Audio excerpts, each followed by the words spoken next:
The Lord appeared to Abraham at the oaks of Mamre, while he was sitting at the entrance of his tent during the heat of the day. He looked up and he saw three men standing near him. When he saw them, he ran from the entrance to the tent to meet them, bowed to the ground, and said, "My Lord, if I have found favor with you, please do not go on past your servant. Let a little water be brought, that you may wash your feet and rest yourselves under the tree.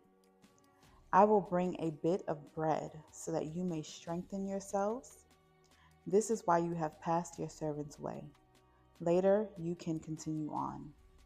"Yes," they replied, "do as you have said."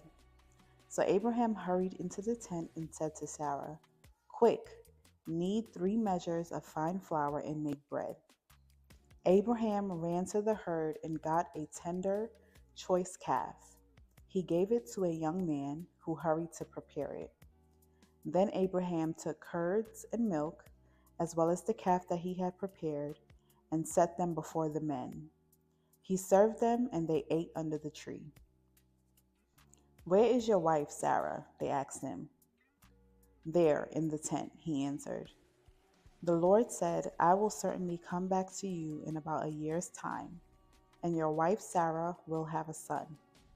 Now Sarah was listening at the entrance of the tent behind him. Abraham and Sarah were old and getting on in years. Sarah had passed the age of childbearing, so she laughed to herself, "After I am worn out and my Lord is old, will I have delight?"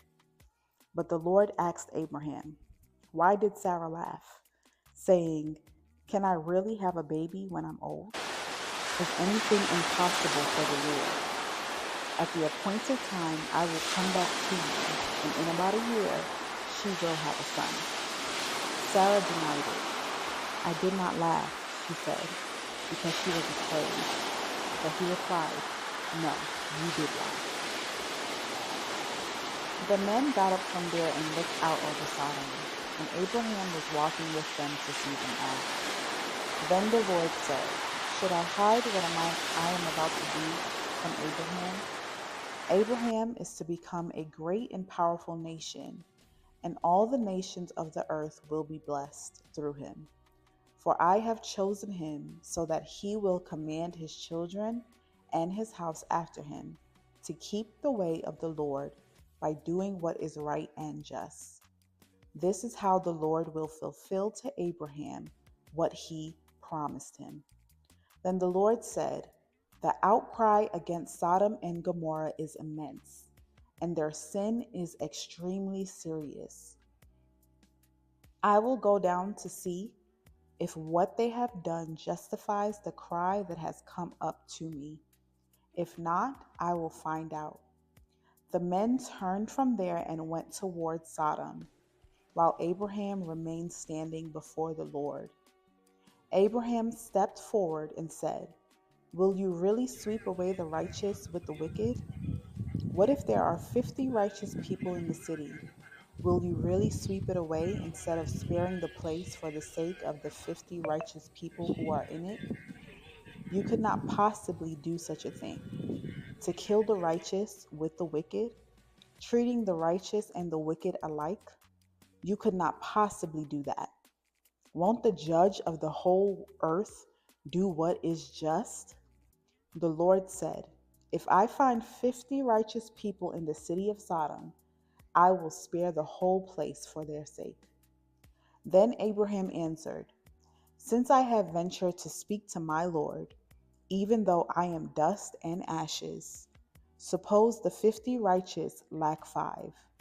Will you destroy the whole city for lack of 5?" He replied, "I will not destroy it if I find 45 there."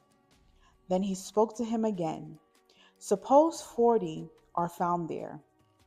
He answered, "I will not do it on account of 40. Then he said, "Let my Lord not be angry, and I will speak further. Suppose 30 are found there." He answered, "I will not do it if I find 30 there." Then he said, "Since I have ventured to speak to my Lord, Suppose 20 are found there. He replied, I will not destroy it on account of 20. Then he said, Let my Lord not be angry, and I will speak one more time. Suppose 10 are found there. He answered, I will not destroy it on account of 10. When the Lord had finished speaking with Abraham, he departed, and Abraham returned to his place.